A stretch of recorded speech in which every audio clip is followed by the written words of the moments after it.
Welcome to another episode of the Gull-Mouth Action podcast, where we take a look at all the latest goings on at Brighton, Albion and Crawley Town.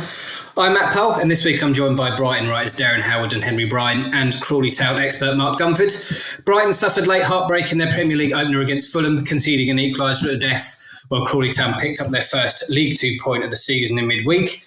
This week, we'll look back at Brighton's draw with the Cottagers, look ahead to Albion's historic trip to Everton on Sunday, and bring you all the latest from Crawley Town. You can read all the stories we are talking about with videos and pictures online at sussexworld.co.uk/sport. And we will start, as ever, at Brighton Hove Albion, who were held to a 1-1 home draw by Fulham in their first game of the 2025-26 Premier League campaign. Matt O'Reilly gave the Seagulls a 55th minute lead, firing home from the spot after Jorginho Ruta was fouled by Sander Berger.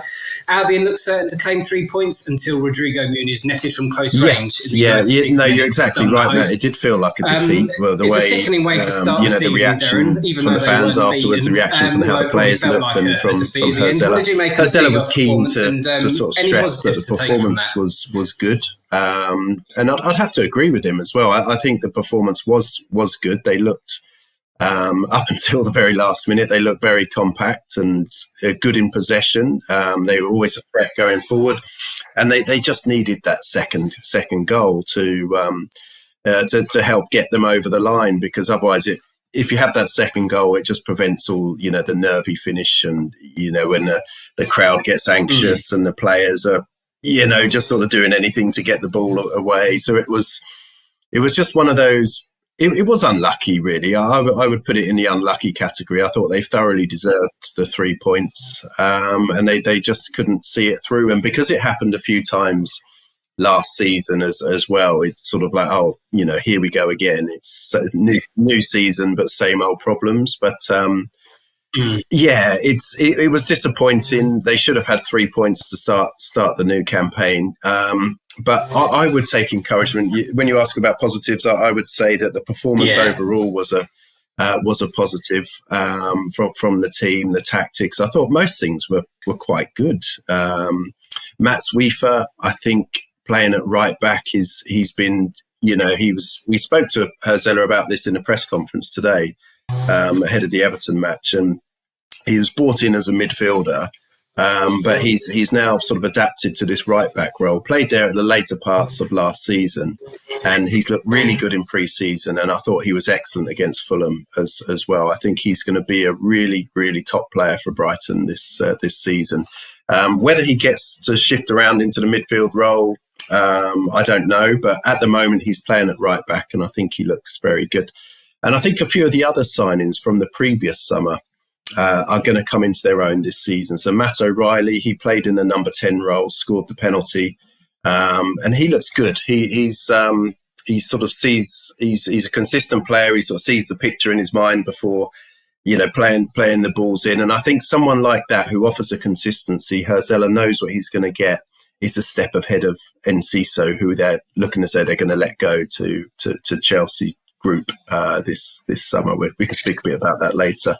And I also thought having Yassine Ayari excellent in the centre midfield, and what I was quite pleased to see as well was Ferdi Kadioglu as well. He came on for the last half an hour, played on the right wing, then switched to the left wing, and I think him coming back from his long-term toe injury last season, I think that's going to be a massive boost for Brighton this year as well.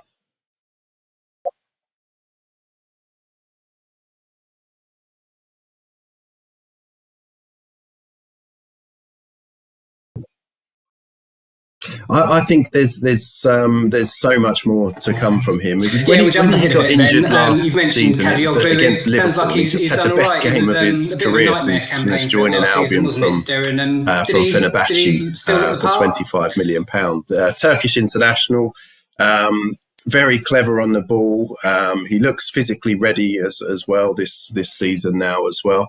And I think the best thing about him as well is that he can play quite a few different roles, which is similar to likes of Wiefer, similar to Jack Hinshelwood as well, where they can fill in various positions. But I think Kadioglu's main role will be on the right-hand side of the attack, the left-hand side of the attack. But if he's needed to play in at the fullback positions, I think he can do he can do that as well. He's a player that I saw in the early parts of last season, and you know when you just see a player and you think, oh yeah, he's really got something. You had that impression, and when he had this long-term injury, it was a really big blow for Brighton last season, and one they had to adapt to. And I think him coming back, he can be a real boost to the squad, and he can play in numerous positions. He's a goal threat as well. So yeah, having him back is a real boost.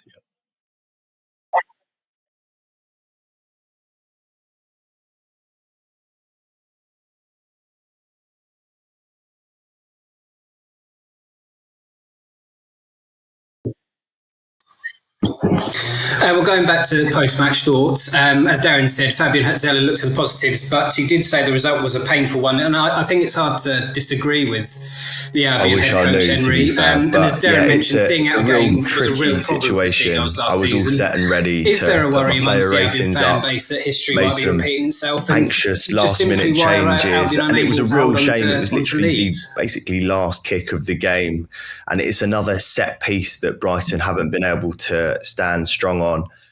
It was actually James Milner at that back post that sort of slipped over his own foot, which allowed the ball to drop nicely and Fulham to get a last-minute goal. And it was absolute limbs for them. They were really chuffed with the draw. Felt like a win. But Matoma had a chance to score late on, as did Gruder and Diego Gomez. And as we say, it's a massive area that needs to be improved on. It's been the Achilles heel of Fabian Herzella managing the club. Albion have dropped 22 points from winning positions during the 2024 to 2025 season. And whilst you've got to be realistic about game management and also how games go, obviously there are going to be times where they're just not going to be able to hold on. If they got just 6 more points last season, they would have been playing in Europe. And going on that game, I know that Derren reflected on it and gave a good sort of analysis of that. But the sort of key is really the missing part of João Pedro. He was very much missed, and I think he would have killed that game off, and it could have been 2-3-0 for the Albion. But yeah, it was an interesting one. And set piece wise, Brighton 10 goals from set pieces in the Premier League last season. So it's another thing that they need to look at. It needs to be improved quickly. It's important to be able to see out these games, and it's very disappointing, especially against a side like Fulham, where there's always grudge matches between them. And to have had that win almost in the same sort of sense that Brighton got the 3-0 win against Everton last season for Fabian Herzella's first game, which is another bogey team for Brighton, and playing Everton this week is going to be another big one. But yeah, it just had the same feeling as that. And it's just a shame that Brighton weren't able to push on and get those final goals that would have sealed off the game, really.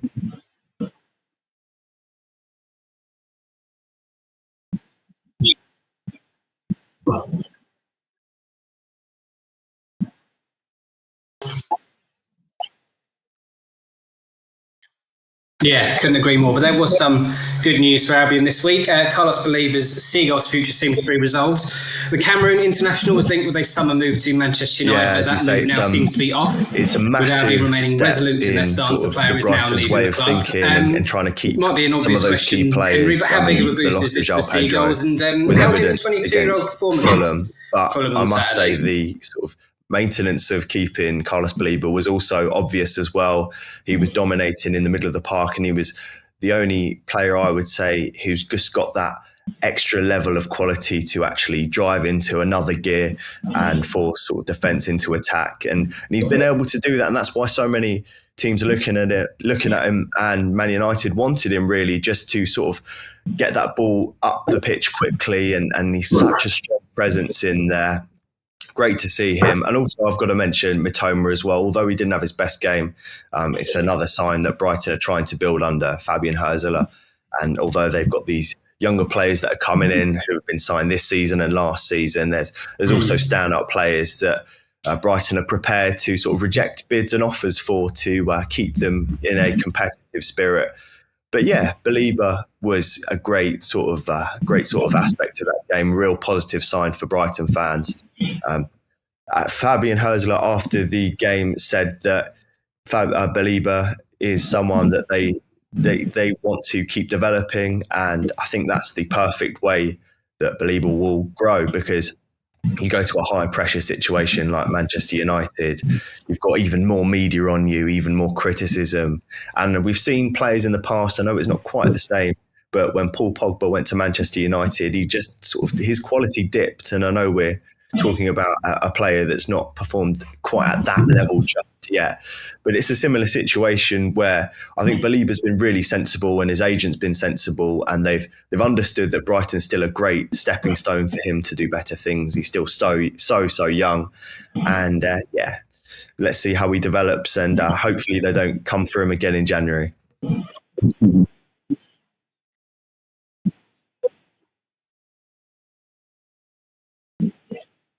Yeah, I sort of touched on it briefly earlier. It looks like Julio Enciso is going to be on the move. It's kind of surprising that it kind of isn't really. The only surprise is that he's been struggling with a knee injury, so I thought that may sort of scupper any move for him in this window at least. But it seems to be that he's going to progress on a move to the Chelsea ownership group, and he's going to be. He's looking as though he's going to be sent out on loan to Strasbourg, who are part of the this multi-club ownership. So he'll have the season with Liam Rosenior, former Brighton player who's in charge of Strasbourg, and he'll team up with Valentin Barco, who left Brighton earlier this summer to go to Strasbourg as well. So Brighton. It must be one of the easiest deals in the world. If Chelsea want to sign a Brighton player, they must know exactly who's dealing with who does what, and it must be quite a smooth process by now when you look at the amount of players who's. They must have a WhatsApp group, mustn't they? Just called yes, Brighton Chelsea dealings or something. Yeah, can we have him? Yes, okay. Normal procedures apply, but I think there's because he had been linked to Porto, he had been linked to Inter Milan. So there were quite a few clubs looking at him. And I think that from what we've heard, it's going to be a fee in the region of about 17 million that they're going to pay Brighton to land in C. So Brighton paid 8 million for him when they signed him from Club Libertad in 2022. It's a frustrating one in CISO. I think Herzella likes people who he knows what he's going to get. Enciso can be a bit of a maverick and brilliant one game, brilliant 1 minute, and then he gives the ball away the next. And he's still outrageously talented, but it's a question of whether Herzella wants him in the team. And it looks like he prefers players that can offer him a bit more consistency. So, I spoke to him about it today as one of the questions in the press conference this morning, and he sort of said that he doesn't think that, because I said, has he fulfilled his potential at Brighton? And he said he doesn't think that it's been a failure. He thinks he's been a success at Brighton because big clubs were still looking at him. But I think fans will look at it and think, Brighton haven't quite got the best out of Enciso during his time there, although injuries did play a part as well.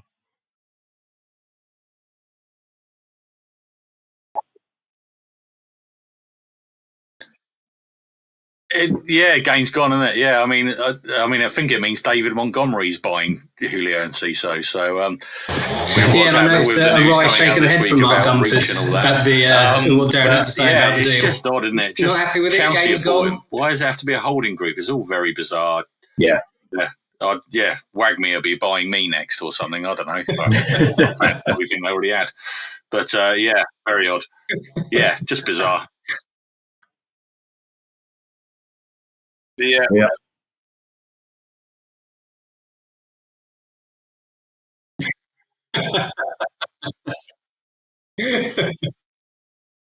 Yes. Very odd indeed. 21st century football for you. Well, this Sunday's trip to Everton will be a historic one for the Seagulls. Herzell's men will be the first team to take on the Toffees in a competitive match at the newly opened Hill Dickinson Stadium, which I don't think I'll ever get used to saying, to be honest. The Hill Dickinson Stadium is the new home for Everton after the Toffees departed Goodison Park. At the end of last Everton are going to be seriously fired up for this one, and they're going to want to, especially for the Everton fans, hook or by crook, want to get a victory in their new stadium for their opening game. Herzella said it's a challenge that they're looking forward to. And they don't want to go there and be the nice team and allow it to happen. They're fully fully prepared to go there and do what they need to do to hopefully get the win themselves, because Brighton need to get their season up and running as well. But it looks as though it's going to be a fantastic stadium. When I covered Everton last season, I arrived quite early, and I had a look around the Docklands and where the new stadium is going to be, and it looks really impressive. It's so nice the way they've designed it and developed it, and I think with a full crowd and a full, all the Evertonians in there as well, it's going to be some atmosphere, and it's some stage to host a Premier League football. So looking forward to it. But in terms of team news, Jack Hinchelwood missed the Fulham game, but he's been training full on this week, so he's an option. Carlos Baliba, he came through 60 minutes after his knee injury pre-season against Fulham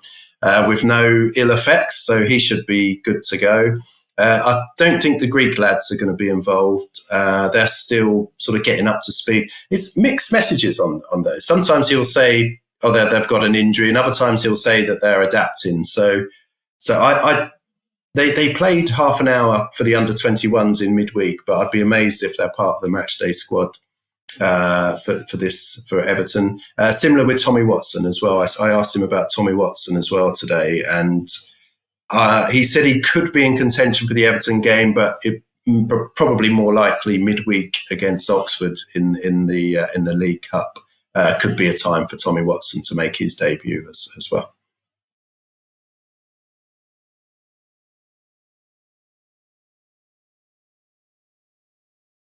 Come on, yellow.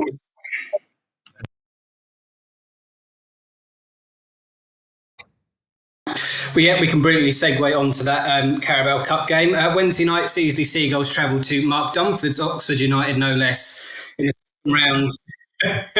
In the second round of the competition that everybody wants to win, the Carabao Cup. At the time of recording, the U sit 20th in the Championship, having lost their first two games of the season. Yeah, it seems like that, how do you see this one going, Henry? I do you think the Carabao Cup will be a priority for Albion this season? Been speaking in these sort of fans forums and also just changes speaking to people around the club and also who follow the club. It seems like Brighton are quite keen to get their comeuppance, or at least their own back, against Crystal Palace, who obviously got the FA Cup and Community Shield. So as we've seen with the top six sides, they didn't win the FA Cup or the Carabao Cup. So it does leave a lot to be desired, and Brighton will be looking at these sort of competitions and trying to get as far, obviously, as they can. I think that, Oxford obviously beat Colchester United 1-0 in their first round to set this one up. But it should be pretty straightforward, and it'd be nice as an Albion fan to see Brighton go for this cup. I think that would be a nice way to establish themselves. They've obviously established themselves as a top 10 Premier League side, and it's just about moving forward now and trying to basically do the same as their rivals and win a cup and keep themselves in the mix of that. But we'll see. In terms of players that could play, like Derren said, it's been a bit weird with the Greek lads, Kostoulas and Simas. I wonder if they'll be able to make a little feature in this one, having the fact that they did feature in that opening Premier League 2 under-21s game against West Bromwich Albion, which Brighton won 4-0. Both players played about the last half an hour of that match. You've also got the likes of Harry Howe, who featured in pre-season. He's a 17-year-old attacker that's been looking really promising, and Fabian Herzler even gave him his first proper start last season. So he's obviously got a lot of confidence in him. Going sort of more defensively, if you have a look at the likes of Jason Steele, who featured a lot in that pre-season, he's been pretty sharp. He's had a lot of game time, really, probably more than Bart Verbruggen in that pre-season. So I can see him starting as well in that midweek one. And then also you've got Diego Coppola, who's the centre-back, who's likely to get some minutes, who looked really strong as well in those games, before Brighton kicked off their Premier League campaign. He even got a goal, and he's a proper attacking presence. I can see him eventually being the Lewis Dunk replacement. And like Derren mentioned as well, Tommy Watson, who potentially scored one of the most expensive goals in football last season when he got that goal in the playoff finals to get Sunderland into the Premier League, which was fantastic. And maybe also Jack Hinchwood, if for some reason he doesn't make a little feature against Everton. So yeah, like you say, Matt, there'll be some noticeable changes, but fingers crossed from an Albion fan's perspective, not Mark's, but from an Albion fan's perspective, that Brighton breeze past this one and do the business. I just hope no Oxford United player goes in a little bit too hard on a Brighton player, because they don't forget it, do they? Still bring up that Jay Williams tackle now. Jesus. Oh yeah. Yeah, move on.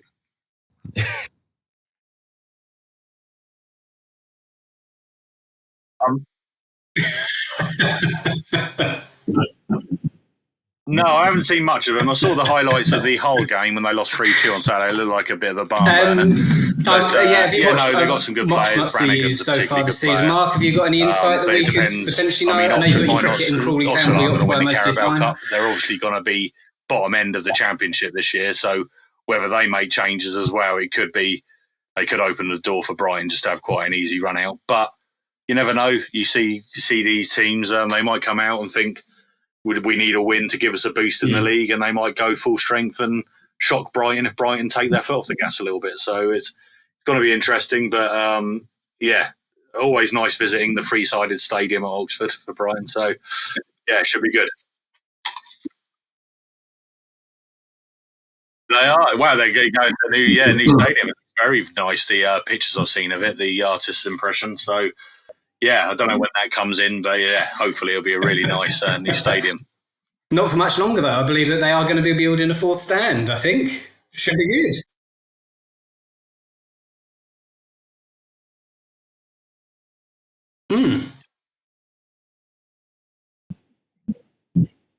Yeah, absolutely. Now we'll take a look at all the latest goings on at Crawley Town, who picked up their first League 2 point of the season with a 1-1 draw at home to MK Dons on Tuesday evening. Adeyemo gave Crawley the lead on the straight of half-time. Yeah, he was absolutely buying the most point he's been this year. Obviously, they've had a torrid start, losing 3 of their first 3 league games and going out of the Carabao Cup. It sounded like it was quite a good performance. He said he was really proud of them afterwards. And he said he thought the biggest compliment was that MK Dons actually changed their shape during the game to try and cope with Crawley, because I mean Lindsay suggested that Crawley are the first team to really go at MK Dons this season, because they hadn't let in a goal before this game, MK Dons. So I think he was really pleased, and he said overall they potentially deserved more than a point. Paul Warne was very complimentary of Crawley as well, but like Lindsay said, MK Dons, you look at the players they've got. They're buying players above the level, above League 2. So you'd expect MK Dons to be in the mix this year. And you look at the start Crawley have had. They've had quite a tough start against Crewe, who they played Saturday. I know we're going to get onto that.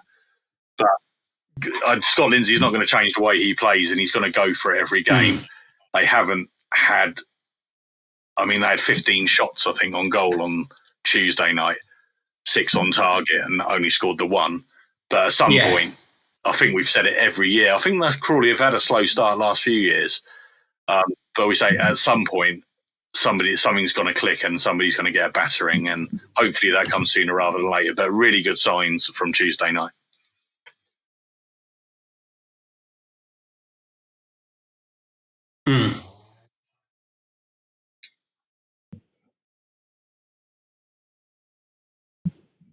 Yeah, he said, I've been pleased with Addy because one thing we can criticise him for is his inconsistency in his performances. He's played 4 on the bounce now, and he's actually performed really well in all of them. And he said he rinsed MK Dons left back in the first 20 minutes. 3 or 4 times he got down the sides of him, and then they had to make a change. And he said he thought he had a really good night. And it made me think of when it was July 2023 it would have been, when Adeyemo was playing as a trialist at East Grinstead in a pre-season friendly, and nobody had sort of seen or heard of him. It was his first game, and I remember thinking, who's this kid? Like that, come on. And I spoke to Lindsay after. I said, who was that guy? Because they don't normally give away who trialists are during that thing. And he told me who he was, and I looked back at the quotes, and he said, this kid's going to be special. And he's now we were discussing it yesterday, weren't we, Matt? He's one of Crawley's longest-serving players. Apart from Dion Conroy, Jack Rolls, Joy McKenna, Adeyemo, and Harry Forster, I think, are the sort of 5 sort of long-serving Crawley players now, and he's really good. He's been a bit unlucky with injuries, but I really like him when he's on form. He's a joy to watch, and he skips past plays. He's got such a good turn of pace, good finisher as well. And one of my best memories of the promotion-winning season is the when he scored the winner against Notts County in at the Broadfield Stadium. I just remember the atmosphere that night, and that result actually gave them a real kick on, and just before they were getting into the playoffs, and it was a key result, and he was part of that. So, no, glad to see him scoring, and he looks like he's going to be one of the first names on the team sheet in current form.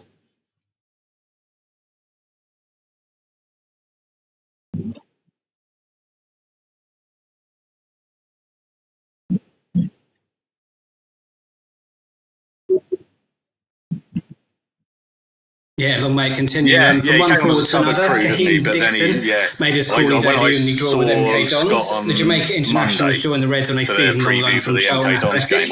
And it sounds like Lindsay was pretty pleased with what he saw from Dixon in his first half of the Reds. He doesn't know yet, don't tell him. But yeah, he will be starting. So he apparently very, very impressive. And he just, Lindsay said he just thought he was absolutely excellent. He carries the ball so well.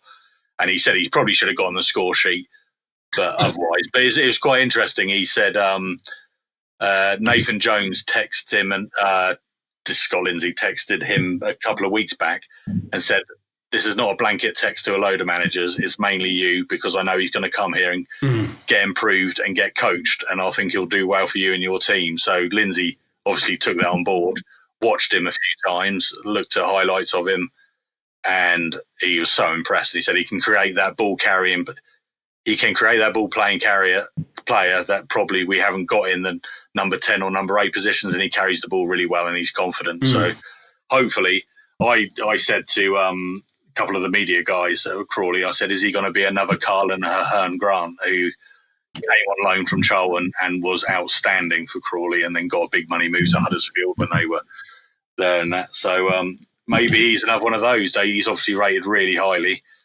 And Nathan Jones, so obviously not quite ready for Championship yet, but a season in League Two will probably put him in really good stead, especially under this. Like he said, he knows he's going to get coached well by Scott Lindsay.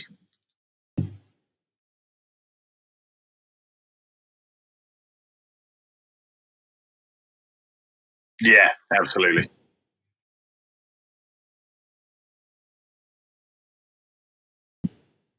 Yeah, absolutely. And I watched a bit of the game on Sky Sports Plus, and I think Crawley have unearthed a bit of a gem there. I think he's one to excite the fans, I think.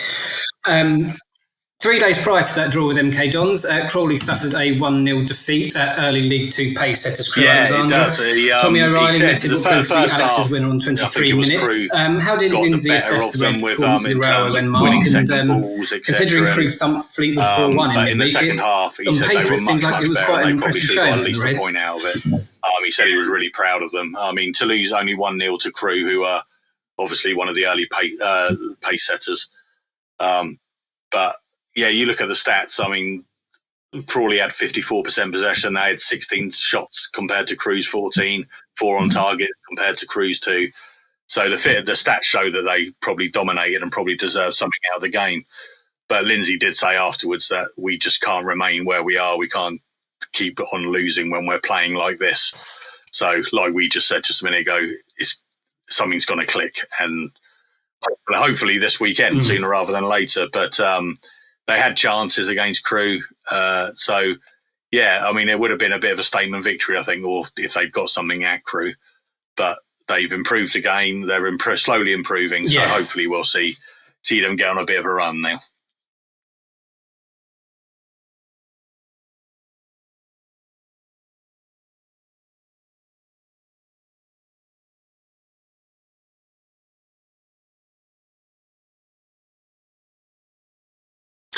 Saturday saw Scott Lindsay take charge of his 100th game for Crawley. Lindsay has, it's safe to say, had a bit of a rollercoaster ride as Red manager, from saving them from certain relegation in 2023 to to leading them to an unlikely promotion via the playoffs in 2024, to leaving the club and then returning. He is. He said he didn't realise that he'd achieved that sort of thing. I don't think many people quite some time of it, hasn't he, Mark? We chatted to Lindsay about this milestone before the MK Dons game. How's he surmised his 100 games in charge? He must be delighted to be a Centurion, about how much no he doubt. absolutely loved the club. And he feels that this is his club. He's obviously got an affinity with the fans, with the staff, and everyone loves him there. Oh. Even when they're losing the first 3 games, there was a few moaners like you always get, but most people are like, in Scott we trust. And yeah, he just loves Crawley Town. And he did say, obviously, there's been some really difficult times. And I asked him where he sees where's the club going to be in 100 more games under him, kind of thing. And all he hopes for is a bit of stability. And there's clearly, obviously, a bit of a dig at Wagme here, because he said, we just want stability on the pitch and off the pitch. On the pitch, we can't keep having wholesale changes to squads, which they had over the last 3 summers. So he said, Raf Khalili, the new owner, their sort of ambitions align, I think, and they want to go up the leagues, but it's got to be with stability. So yes, there will be people that leave, there will be people who join, but it can't be in the numbers that have been in the last few seasons. So, but he's delighted to be here. And I mean, he signed a 3-year contract, I think it was, when he came back. And unless somebody big comes in with an offer he can't refuse, you expect to see Scott here and hopefully bring success to Crawley for the next couple of seasons. Indeed.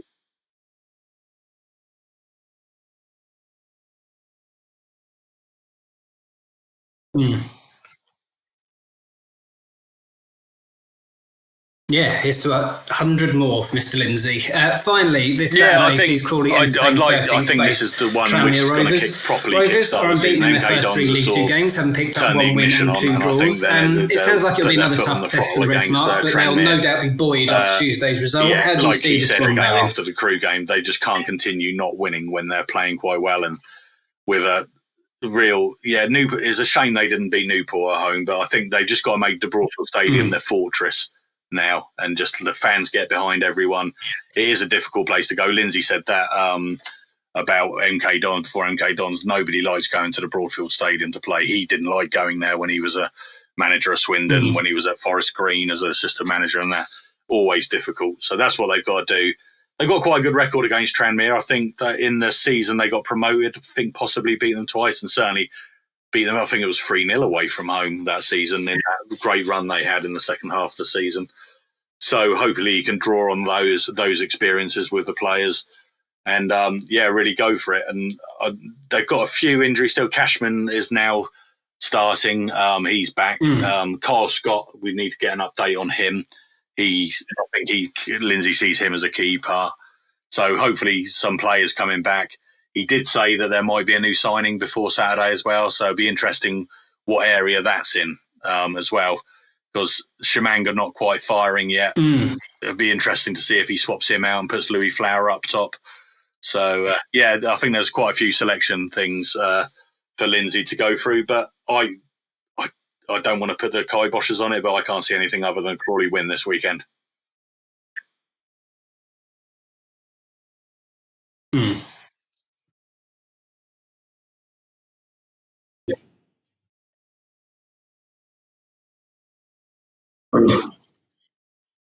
I'm a bit more optimistic. I think as tough as it's going to be, I think it is going to be a very tough match. But I liked the way Brighton played against Fulham, and I think they'll go there with a point to prove. So I'm going to go with an optimistic 2-1 victory at the new stadium.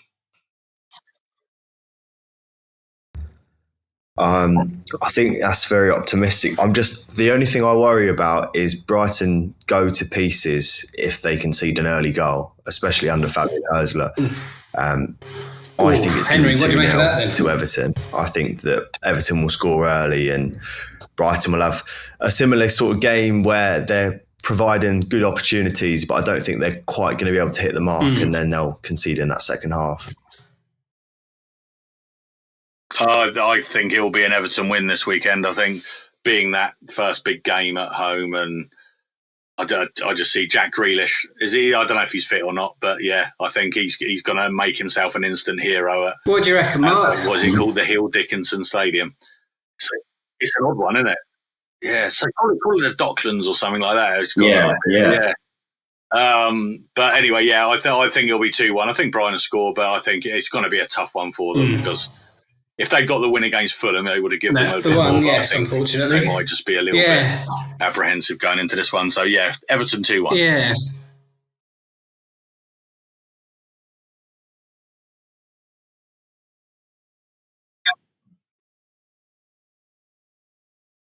Ooh. I really hope I don't eat my words because that couldn't agree more. We'll look ahead to Wednesday. Oxford v Brighton Carabao Cup. We'll start with you, Henry, this time. It sounds like you're expecting quite an easy night for the Seagulls. I feel like Oxford will have a bit of threat because Brighton will put quite a few youngsters on, but I can't see Brighton losing this one. Touch wood. So, we'll see. But I do think it will be quite a breeze. I've got to go for a 2-1 Oxford United win. Oof. It doesn't go in extra time, does it? It goes straight to penalties in the Carabao Cup. Yeah. So either that or Oxford to win on penalties after a 1-1 draw. A rebuttal from Mr. Dunford. Yeah. I'm going to go a much changed Brighton team, but I think they'll have too much for Oxford. 2-0, I think. Derren, speak a bit of sense then. We've got a bit too biased opinions there. We need someone with a cool head.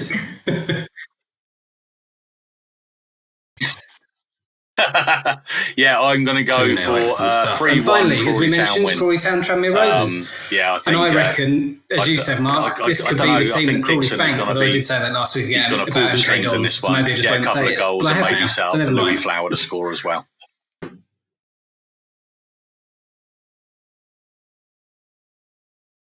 Well, every time I predict a Crawley win, they lose. So if I predict that they'll lose, then they might. But I think I'm going to go with a solid draw. So I'm going to sit on the fence on this one. Dixon does look class. What do you reckon, Derren? Are we going for another Crawley win? They get battered. No, I'm joking. I think I'm the same as Derren. I think it will be a draw, but I'm going to say 1-1 just to be quirky and interesting and different. And finally, Henry, what do you reckon?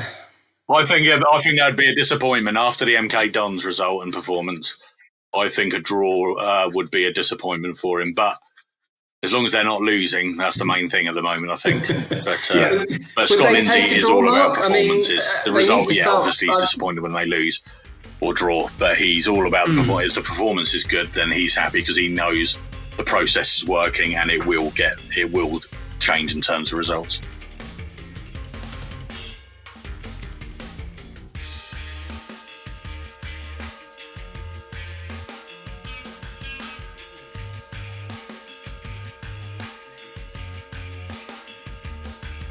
Yeah, I'm sure a win is not far off for Crawley Town.